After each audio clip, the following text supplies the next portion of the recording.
All right, so this video is going to be me reviewing the CJD electric fan kit for the VQ40. The kit works and fits on any VQ40 equipped vehicle. So it was the Pathfinder, the Frontier, and the Nissan Xterra. This kit fits on any of those three trucks, or SUVs and truck. I wanted to go over a few things in the video. First and foremost, the construction of the kit is absolutely phenomenal. I'll get out of the truck. It's a little windy, so I don't want you guys to have to hear all that wind, but I'll show you some of these places. Sorry about that sun there, where you can really see the craftsmanship come through here. So let me flip the camera around for you. All right, and forgive the poor wiring runs right now. This is just purely temporary until I buy full-blown distribution blocks for it. That way the car just looks a little better under the hood. But I did want to show you guys the actual temp sensor with the relays and everything here. As you can see, my temps right now, it's reading the ambient temperature of outside right now. It's 63 degrees. I have my operating temp for when the fans kick on at 185 right now. And I'm going to be honest, with those temps, the car is running extremely well. The temps are staying cool. The fans kick on when they're supposed to. It's got after runs, so when I turn the car off, the fans will stay on until they reach the temperature that I have set for the car. Oh, the wiring is pretty well done. There's one little wire on there that's a little confusing. That'll show you when this guy leaves the parking lot. I don't want to accidentally get him on camera. But the wires are labeled as 12 volt, obviously, or battery power. So you'll just hook that one straight up to your positive terminal on your battery. That one is going to be the red wire. There's going to be an orange wire labeled ignition. You'll just wire that one to any fuse location on the car that turns on when the key is in. So anything that is active when the car is on. I'll actually show you which one I wired that into. So let me find it on the fuse box. Okay, so yeah, I wired my ignition wire. So this little, oh, not orange, this little yellow guy coming out, you can see that it, let me grab it. You can see that in there, it does say ignition on it. So like I said, this wiring is purely temporary until I get distribution blocks, because it does look a little ugly right now. But I have that one wired up to the, let me find it for camera, the 10 amp key switch fuse here. The way I have that wired is I pulled the original 10 amp fuse, or 10 volt fuse, whatever it is, out and put a fuse tap wire in it. This is also a dual amp fuse tap, so I've got two 10s in there in that one slot. I've had absolutely zero issues with the wire being put in that one. If you're going to do this kit, I definitely recommend that's where you put the wire. It turns on, it cranks immediately. So zero issues with the key switch there. I did also want to mention that this kit does come pre-fused. So all of the fans and everything are already completely wired together. So their ground is wired together, so you don't have to worry about that. You just have to worry about actually finding a ground. Forgive this too, this looks ugly. I'm going to shrink wrap everything when I find permanent settings or permanent placements for these wires here. So these fuses do come with the kit already here. They're already wired up. They do have two fuses in there, and they just feed directly into the relay and the temp sensor here. We do have this ground wire here. This one just came straight out of this fuse tap, and with the way it's positioned, you don't have to extend this wire at all. Or not this wire, you don't have to extend the power wire at all. The ground I did have to extend because for some reason it's placed dead center in the middle. I guess maybe if you want to ground it to your engine block, which I guess is a possibility, but I didn't. I just wired it straight to my battery. Oh, yes, the biggest culprit of confusion for the kit. Like I said, don't mind the wiring. It's purely temporary for right now. But this little wire right here, this green one, kind of zip tied it down. You can see that it says Aircon. Under the zip tie, it says Aircon clutch. Now, I reached out to CJD multiple times. I think it was 2 or 3 times, asking them what exactly I should wire that to. They said they recommend wiring it to the AC compressor on off wire, which I had no idea what that was, right? A little bit of researching later, I found out that the only wire, well, not researching, but touching and feeling around my engine bay, the only wire that goes to my AC compressor is, let me see if I can get the camera down there since everything's put back together, is that guy right there in the middle of the camera. That plug only has one wire, and seeing as it is the only wire that goes to my AC compressor, I did not want to tap into it. So I went into this project basically anticipating not using that green wire, and I've had 0 issues with it. My AC still blows cold, runs perfectly fine. My heat still blows extremely hot, runs perfectly fine.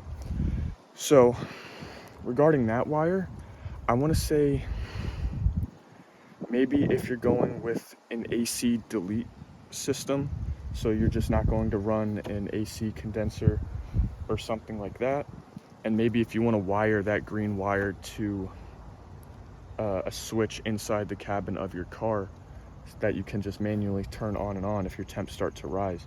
That's the only thing I can assume you're doing with that, because maybe if your temps start to rise, you'll turn your AC switch on to get the fans to blow rather than letting them read temperature ambiently. I truthfully have no idea what you would do with that. But yeah, that wire was grounds for a little bit of confusion in the kit, but turned out perfectly fine, you know. 0 issues with the fans turning off and on when they're supposed to. But yeah, I did just want to say again where I wired this this fuse tap to. It is this 10 amp key switch right there. Just get a little fuse tap, and you just wire it straight into that yellow wire that I have draped down there. Like I said, temporary wiring for right now. Okay, so for the install, by far and away, the most irritating thing I had to deal with was the rampant fitment issues with the kit. The lower mounting brackets on the E-fan shroud itself were not properly aligned with the brackets on the radiator. And I'm sure you saw it when I was poking around in the engine bay. I do have an aluminum radiator, so that is not OEM. However, the kit on their website does blatantly say, you can see it clearly looking at the description of the item, that it does work with all OEM, okay, all OEM radiators, OEM or replacement radiators, so if it's still a plastic tube, and the aluminum ones. So all 3 across the board, all of your options for the car, it should work with. It was not working with my radiator, and I did measure up all of the OEM and stock shrouding and mounting brackets for the clutch fan and everything like that, and the electric helper fan that was under the clutch fan shroud. All of that lined up perfectly fine. So there was 0 issues with the actual radiator itself that I had. All of the issues I had fitment-wise stemmed from the CJD kit just not being put together well. And don't take that as me knocking on the actual item itself. The fan works great. I love it. My temps are not climbing to unsafe levels. It kicks on when it's supposed to, turns off when it's supposed to as well. It's just the fitment was not what I needed from an item I spent $600+ on. So that was extremely disappointing.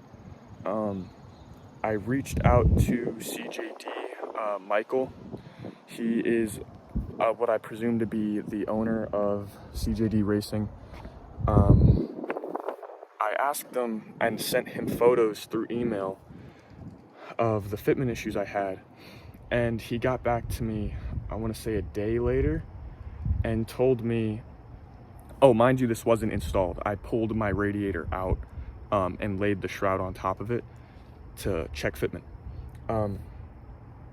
And he told me, he goes, well, it looks like the shroud isn't actually installed on the radiator, but you rather just have it sitting on top of it. Yeah, that's how you check fitment. You just mock it up really quick. And he told me that once I had the shroud properly installed and mounted on my radiator, then things would line up. That's not how that worked. As a matter of fact, it made things much, much worse. There is a lower pivot point for the shroud to lean against the radiator, and where you would then cinch it down with the screws. As you can see right here on that guy, those are the screw hole mounts. And you're like, from the top, you might think that everything is fitting perfectly fine.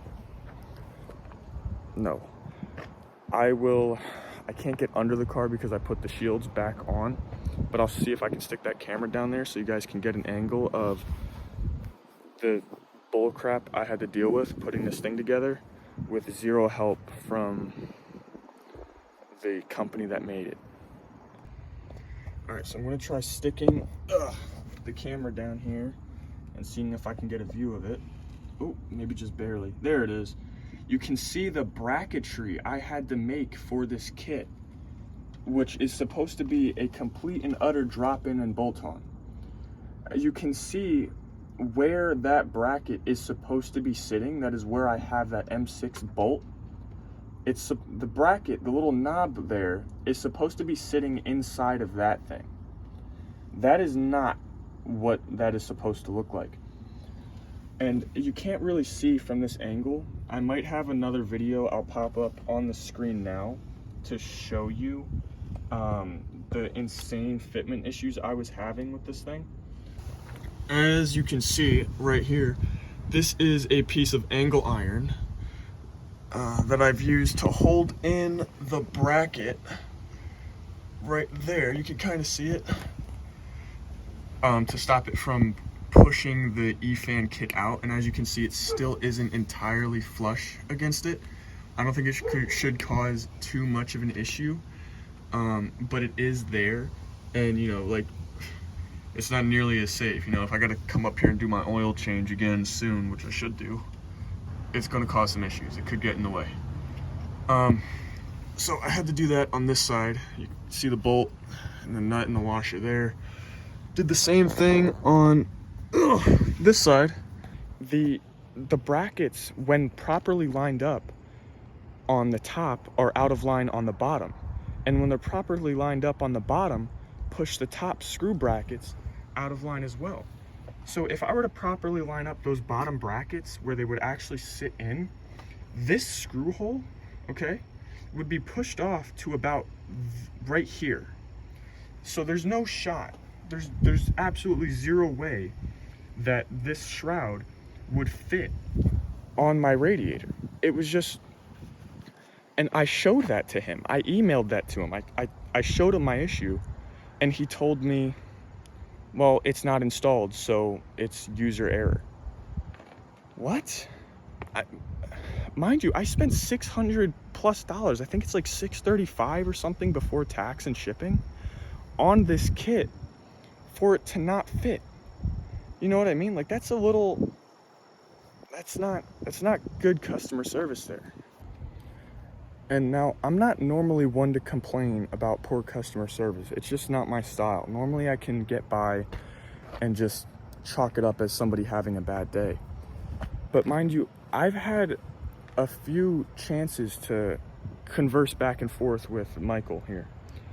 One was with this. So after he sent me that response, I emailed him again, going more in depth with the issues I had. I still have not received an email back. And I sent that email 3-4 days ago. because it was at the end or the end of the weekend passed. So yeah, about a week ago. It was Sunday, Monday, or maybe. So 5-6 days almost. And I still haven't heard back from them. So that's not good customer service, especially with something that's this big of a deal. Now, I'm not saying if you were to buy this kit, you'll have the same issue, because it could very well just be a defect on my part. But at the same time, you also need to be made aware of the type of quality control that is going through this company, especially with the cost. If it was a smaller kit, like a universal type of thing, and I paid $150 with it, I expect to have these fitment issues, you know what I mean? This is a kit specifically designed for my radiator, for my car, and I had that bad of a fitment issue. I bought this kit maybe 6 months ago, and I only just recently had enough time to install it. The summer just was not working out. And he also has a very strange return policy where you can return the item 30 days or something like that before or after you receive it, or after purchase date or something like that. I couldn't return this if I wanted to, and that's not because of the fact I waited 6 months to install it.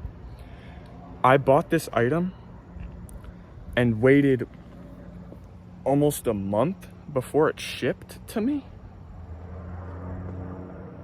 30 days is your return policy and your order cancellation policy, and I didn't receive the item until after 30 days. And on top of that, after the 30-day mark, it still took a week to get to me. And maybe it was a made-to-order kit. Some disclosure of that on your website would have been appreciated.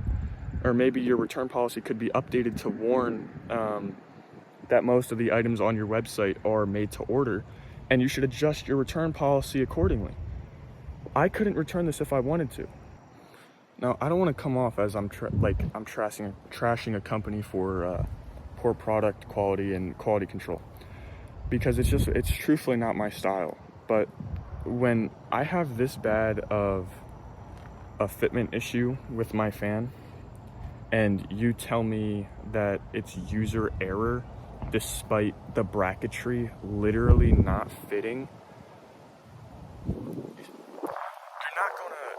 you're not gonna make me look stupid when I'm coming to you in a polite manner asking what exactly is going on and if there's some way this can be remedied. Okay? I shouldn't be having to go to the hardware store 5-6 times in a 3-day span to spend over $250 in parts and tools to make your drop-in kit drop in. You know what I'm saying here? So I wasn't going to let this bother me until I responded to his email, to only still then get ignored and get absolutely zero response for an additional 4 days after I installed the item here. And I made it aware in my email that I wasn't attempting to be disrespectful or slander his company with my issues that I was having. I did genuinely enjoy the kit. I love what it does. It works phenomenally. But I cannot let something like these fitment issues go idly by and unaddressed with the cost of the kit. Again, I paid over $630 before taxes and shipping for this kit, which is supposed to be a drop-in, and it wasn't. All right, so the wiring on the kit also wasn't as big of an issue as I thought it would be, because I'm not somebody who's actually super good with wiring. I can typically do fairly well with building speakers. I have a borderline audiophile setup going on in my car, which it's mostly clarity, loudness, and bass response. But other than that, most of my wiring knowledge is in home speakers and stereo systems like that. And if any of you know anything about speakers, it's typically power, ground, and then to a relay source to allow it to turn off and on when they need to be. And that's essentially what the kit was. It was extrememely straightforward. The aircon clutch wire, that green one, did throw me for a little bit of a loop because I didn't know how necessary it was to the install. But everything else was power, ground, and a way to turn the fans off and on, or allow the fans to register that they need to be off and on. So they turn on with the key switch. So they're on all the time. And I have no issues, right? It works perfectly well. I love the kit. But those physical problems that I had with the fitment were definitely a problem.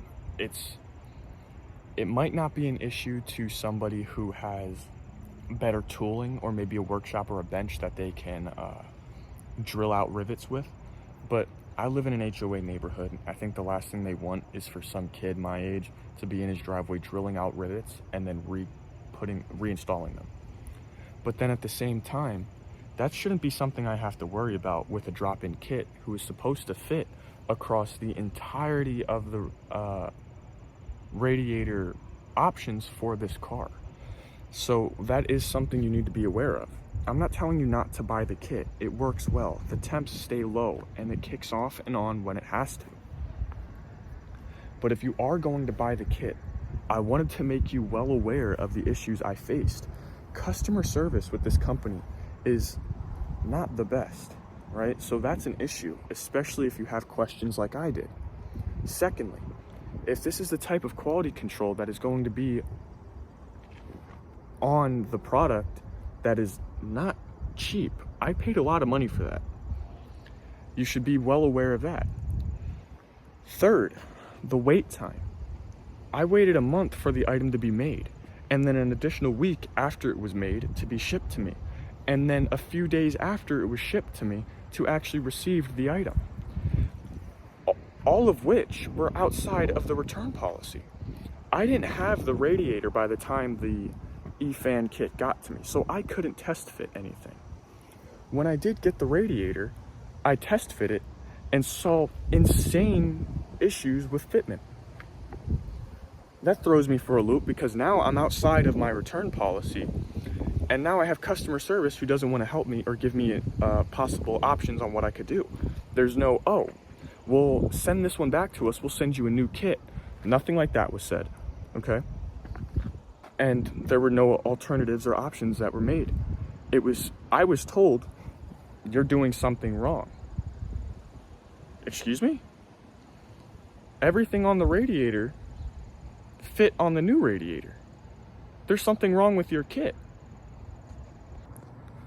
So if you plan on doing the E-fan kit, I'm not going to tell you not to buy it, because it could very well just be a defect with mine. But if I'm going to have a defect like this, it needs to be made aware because of how expensive it was. If, like I said earlier in the video, it was cheaper, it might not have been too much of an issue with me. You're charging me $630 for this before tax and shipping. I want everybody else to know about that. So I'm gonna quit with the complaints now. I'm gonna go further into what I genuinely like about the kit. So, like I mentioned, it's reading the ambient temperature right now, and it does have afterrun. It might just be the way that I have it wired up, but I do have afterrun. Sorry, I'm kind of in the sun. The kit will stay on until the temperatures are set. And the way the kit works with the Davies-Craig system here, you can set your temperature on the temp relay.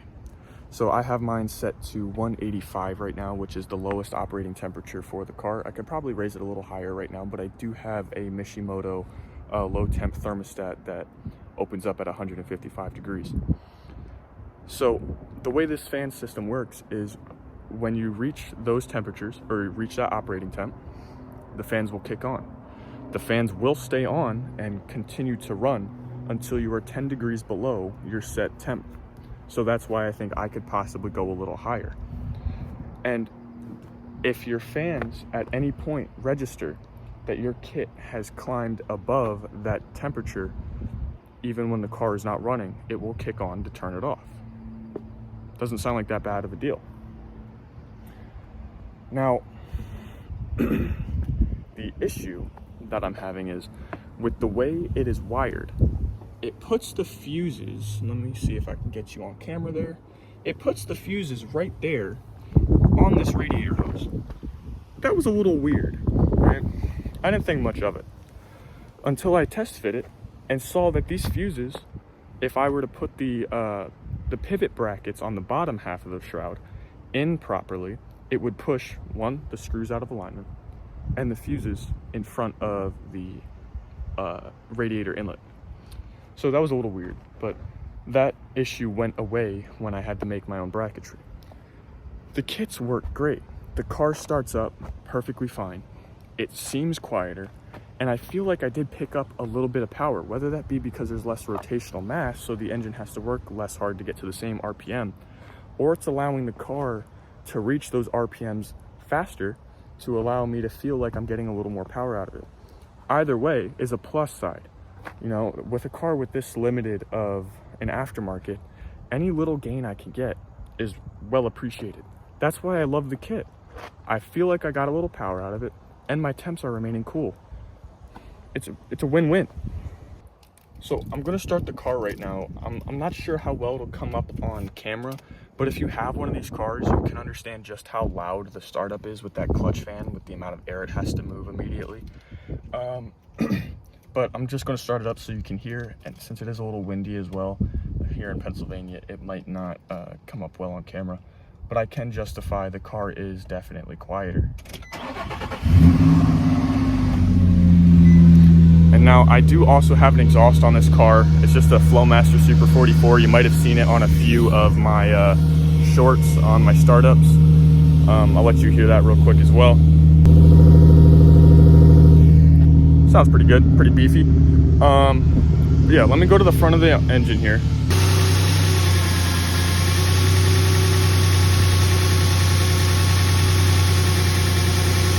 So as you can see, the car is still cold as the radiator is starting to build temperature there, and waiting for the actual thermostat to open. Like I mentioned, it is a lower temp thermostat as well, so I do have that there. Once this temperature warms up, I'm going to try and get it to hit 185.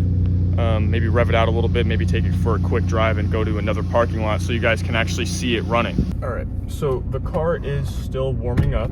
Like I said, it is a cold day, so it's going to take a little bit. So I'm not going to go too hard on it right now, but I will rev it a little bit, see if I can get those temps up, and really give you guys a feeling on what exactly this car feels like with these with this mod done. First and foremost, okay, so my temps are starting to rise now. That's a good sign. But first and foremost, it definitely feels like it's a little more ready to go on the low RPMs, and that's a good thing, you know, with a car that's this heavy. You know, really get it out of its way a little better. On top of that, it feels like it's got a little more to give on the top end as well. So right around the 3,500 to 4,000 mark, where if you have one of these cars, you know that they have variable intake timing, I believe it is, which allows the car to, or maybe it's exhaust timing. Either way, it pulls a little harder on the top end of the RPM band. So highway speeds or anything like that, you got a little more give. It doesn't feel limp at the top there. So my temps are almost up at operating. They might not raise above 185 or reach 185 right now because of the temperature outside, but I can personally tell you they do work, and they work very well. I might have another video that I can show at the end of the fans actually running when they reach op temp. But yeah, they work well, and they've worked flawlessly. I've had zero issues since putting them in. I'm not going to lie though, it can be a little loud if you're outside of the car, but inside with the like when you're driving, or even at a stop with the windows down or windows up, it's not an intrusive sound, you know, it's nothing too bad. I'm sorry about the vibration as well. I am lowered, so I'm riding on my bump stops right now. It's a static SUV, it's a little strange. But yeah, I love the way they work. I'm going to, yeah, no, it's too cold out, so I can't do a full pull for you guys. But I will do a little bit of something on this one back road around here if you just give me a second to get to it. I don't want to reach over to my passenger side while I'm driving right now. Remember to stay safe, kids, even when you're being reckless. Stay safe while reckless. So here's a little something here for you guys.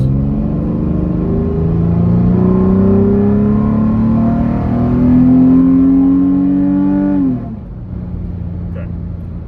But yeah, so if you have one of these cars, you know that once you have that tone change, when the intake or exhaust timing, I forget what exactly it is, kicks in to change the duration of those actual valves there, you can feel a little bit of a pushback into your seat as you continue to go through a pull.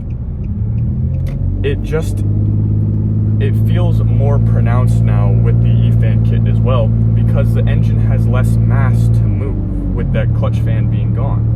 With the fans now being a separate entity from the crank of the engine, it doesn't have to worry about moving that extra weight and spending more power to get that thing turning on the low end. So you have more power readily at the bottom, as well as less mass you have to move at the top.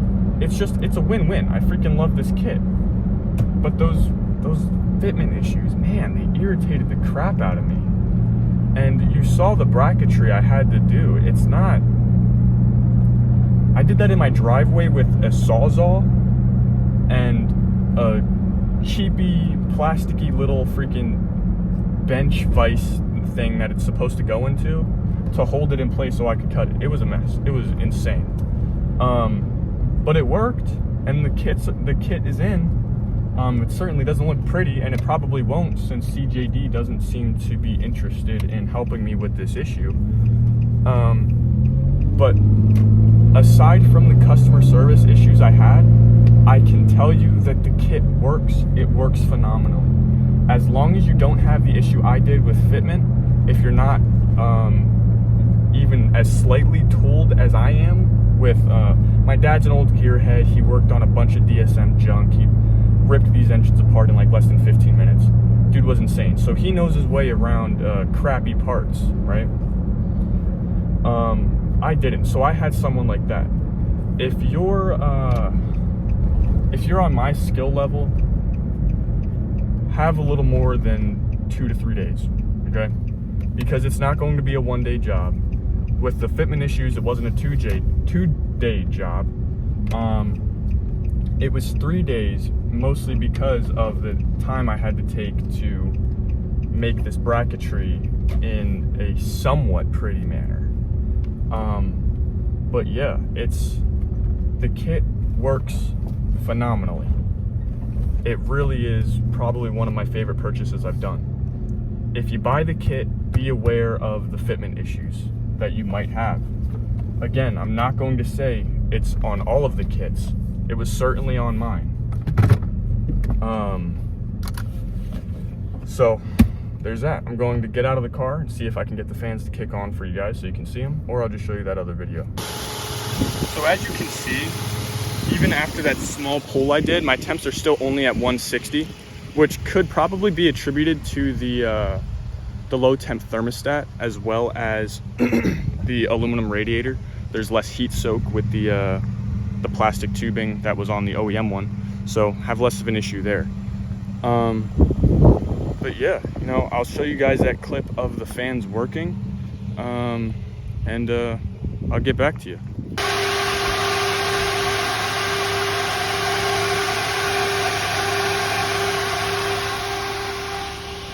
It was just at 160 less than 2 minutes ago. It's dropping temp like crazy. The kit works, it's amazing. But my gosh, it was a pain to get on and make work. I'll go a little more in depth soon. All right, so I think that's going to wrap it up for this video. If you stuck through the whole thing, I did want to say thank you. This is my first review of a product I've put on the car before. I do have a few other things I plan on getting done to it. I'm thinking about long tube headers. Wheels and tires might be happening soon. And possibly even a new brake kit, big brake kit. So yeah, if you guys want to see that, stick around, consider that subscribe button, you know, or share the video if you think you have somebody who is interested in doing a job like this on their car. Send it to them, make them aware of the issues I had. But yeah, if you think you're confident enough to buy universal parts and create your own kit and save $300-400, do that. If you're like me and you didn't really know your way around wiring too much, spend a little extra and get a complete kit. But if you are, be aware of the issues I faced. This is basically just a cautionary tale. I'm not trying to trash CJD Racing or Michael or anything like that. And I might buy from them again. They do have a few other parts I'm interested in, but I would like to see better customer service and quality control come out of their company. I really do hope for the best for them. I'm not hoping or like wishing for their downfall. But yeah, I wanted to again say thank you for sticking by and watching the whole video if you're still here. And yeah, I hope to see you guys in a future video soon if I get something else in.